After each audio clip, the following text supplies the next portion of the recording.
Hello, everyone. Welcome to Lesson 14 of Positive Youth. Last session, we started the new unit of Positive Self.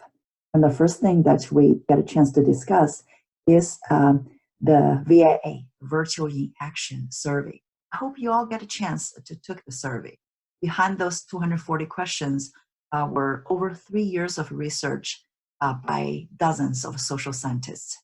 Dr. Seligman and Dr. Christopher were the leading scientists of this project, and they found the 6 virtues and also 24 signature character strength that are consistent across all cultures, that leading to the fulfilling life, leading to higher levels of happiness and sense of fulfillment and well-being in our human life. I hope you get a chance to discover part of you that you did not recognize or emphasize before. So those, the 5 most significant character strengths will show up at the end of your survey. And I hope you get a chance to understand what area you were strong. Dr. Seligman said that authentic happiness happens when you get a chance to apply your signature strength in daily life and studies. For example, my most significant signature strength is love of learning. For me, if I get a chance to read a good book or do some research, that brings me the most joy. And so for some other people, could be appreciation for beauty and excellence. Then if you get a chance to use your creativity to beautify your environment or help others to design something, that will bring you the most happiness. And for some other people, could be teamwork. So if their signature strength is teamwork, then they would be the happiest if they get a chance to work with a team and find the common theme and resolve disagreements, and all those will bring them the most happiness. So everybody is different. We had a very good question yesterday at the end of the session, and he said, I'm 13 and have a growth mindset when I do flips and see myself improving with practice. But when I go on the internet and find that kids like 7 or 8 years old are way better than me, it is very discouraging. How can I feel better? Very good question. So I do want to remind everyone that, like I share with you, we all have our strengths and weaknesses. We also talked about the multiple intelligence in the past sessions. I want you to understand that everybody has their strengths and weaknesses. If we compare our weakness with others' strength, that's unfair to us. So we may be less advanced in flips compared with those 7 or 8 year olds. But they could be, I'm pretty sure that I have something much stronger than them. Could it be my maturity? Could it be my conflict resolution skills? Could it be my reading and writing math? So it's different. For example, I love learning, but I'm very bad at, for example, the humor. I'm not a very humorous person. So if I compare my weakness with somebody who's very good at using humor, I would always feel frustrated. The best way for you to always have a positive self-image is to compare with yourself vertically. Like if my flips are better than yesterday, then I feel good about myself. I should pat myself on the shoulder and recognize my own achievement. So if my basketball skills today, if I can shoot more hoops today than yesterday, then I improved. I should feel good about myself. So always recognize our own progress and recognize our strength as well. I hope the VIA survey gave you a chance to look at yourself in a positive light. And today we're going to continue on the unit of positive self. And the second lesson we have is self-efficacy. So what is self-efficacy? This was a term that was discovered by Dr. Bandura. Dr. Albert Bandura was one of the most influential psychologists in human history.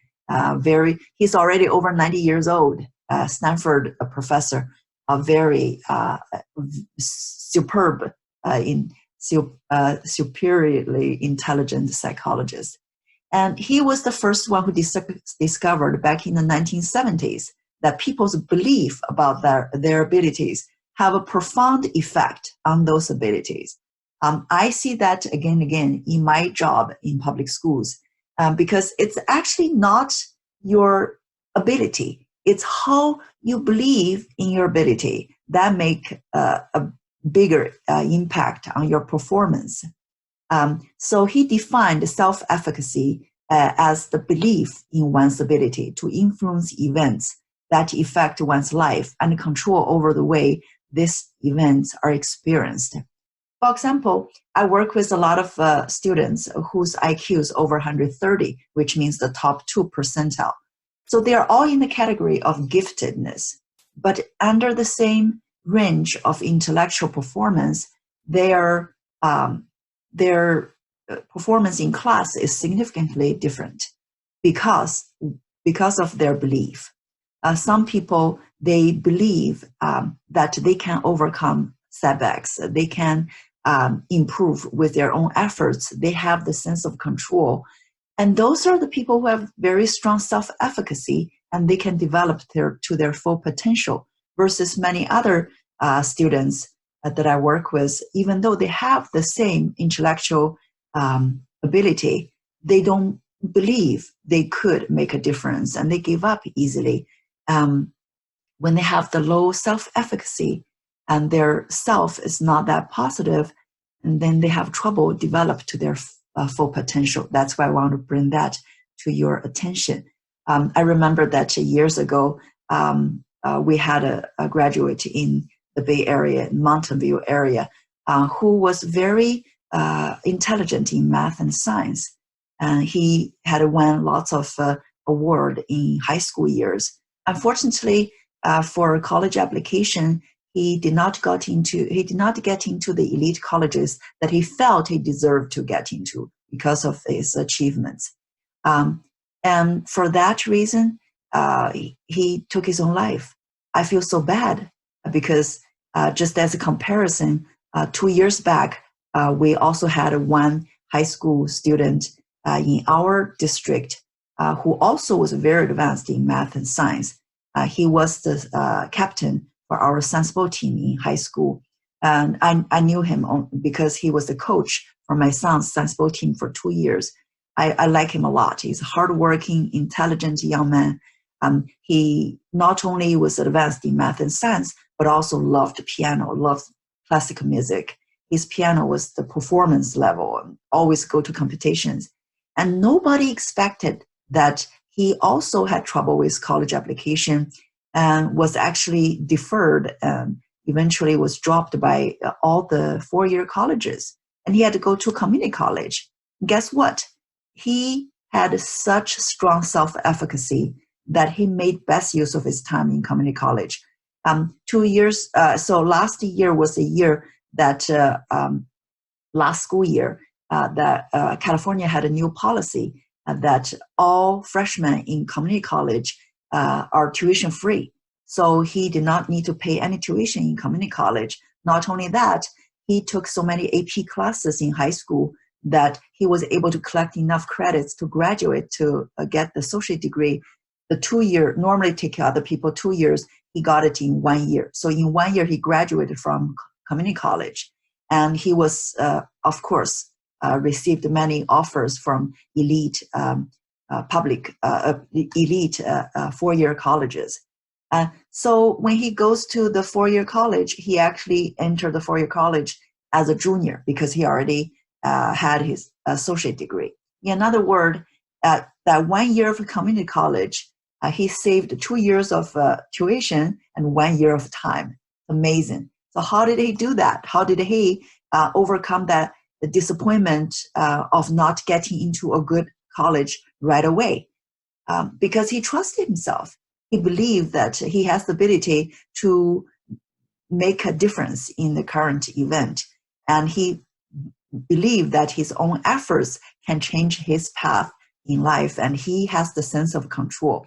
That's what I want you to have, because down the road, in the years to come, you will have to face unexpected failures or disappointments, I want you to have the sense of control, have the high self-efficacy. That's the only way that help you to get over the challenge and then develop to your fullest.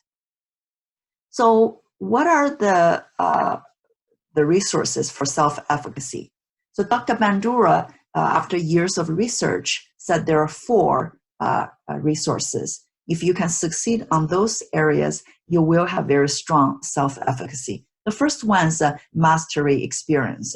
That is easy to understand because when you had lots of successful experiences in the past, you will know that you can make a difference. When you face a new challenge, you are more likely to take it on, to try your best because you had so many past experiences of winning. So that's why we had talked about a winner's effect. When you had repeated winning experiences, you have that. You are more likely to have high self-efficacy, to believe in your ability to do things. But the next 3, we probably do not recognize that easily. The first one is vicarious experience, which means you observe somebody else showing self-efficacy. For example, your dad lost his job in the financial crisis, but you observe him having faith in himself, believing in himself, knowing that I'm a hardworking, intelligent man, had lots of work experience, I can find another job.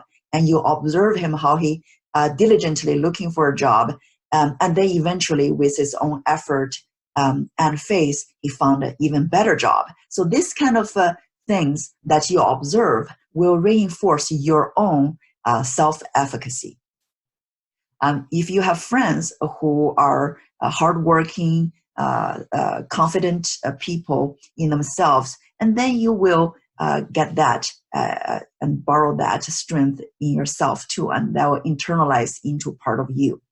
The third resource for self-efficacy is a verbal persuasion. We need your parents' help in this area because if they are very encouraging to you when you are facing challenges or disappointments, that will help you to develop a stronger self-efficacy. For example, the student that I mentioned to you, the high school student 2 years back that I know of.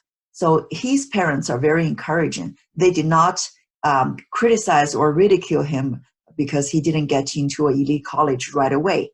They understand that there are external reasons. There are specific temporary reasons. They're not permanently attacking or damaging his value as a person. So they knew that, oh, maybe just you say you were just such a wonderful student, high GPAs and all of this kind of rewards in math and science. Maybe you didn't portray yourself well in the essay. That doesn't mean that you had less value just because you didn't get into an elite college right away. That means that we have other things that we need to learn about, like how to write a better essay. So that's the verbal encouragement part that help him to recognize and reinforce his own value, help him to believe in his ability to make a change. The last one is physiological arousal. That means whenever we had any kind of experiences, we have our physiological reactions. For example, when you lose a piano competition, didn't win an award that you had expected, how do you interpret that? The same as growth mindset. How do you look at failures and disappointments? So our emotional interpretation will make a difference in our reaction. So if we own the growth mindset, which we spend a lot of time talk about the last 2 sessions, that will make a difference. If we see challenges and disappointments as opportunities to grow, then we will face the challenge with strength and excitement and determination to make improvement and overcome it. So those are the 4 resources that help us to have strong self-efficacy or have poor ones. So the assignment for this session is to review that self-efficacy is the belief in one's ability to influence events that affect one's life and control over the ways these events are experienced. So those are the 4 action items that we reviewed that's consolidated by Dr. Bandura after his years of research. I want you to look at those 4 resources: the mastery experiences, vicarious experiences, which means observing others, self-efficacy, verbal persuasion, that we need help from your parents, and also physiological arousal, which means your growth mindset. So if you look at those 4 and can put down some ways you can succeed in those 4 ways, then you'll find a way, you'll find a tangible way to develop a stronger self-efficacy. So I wish that you all had something to say under each category, and make sure that you share with your parents how important their verbal encouragement were, especially when you are facing disappointments and frustrations. All right, I hope you learned something about another part of positive self, and I hope self-efficacy will help you to build a strong, realistically strong, positive self. Thank you again for following up with our course. I'll see you next session as we enter the last section of positive self.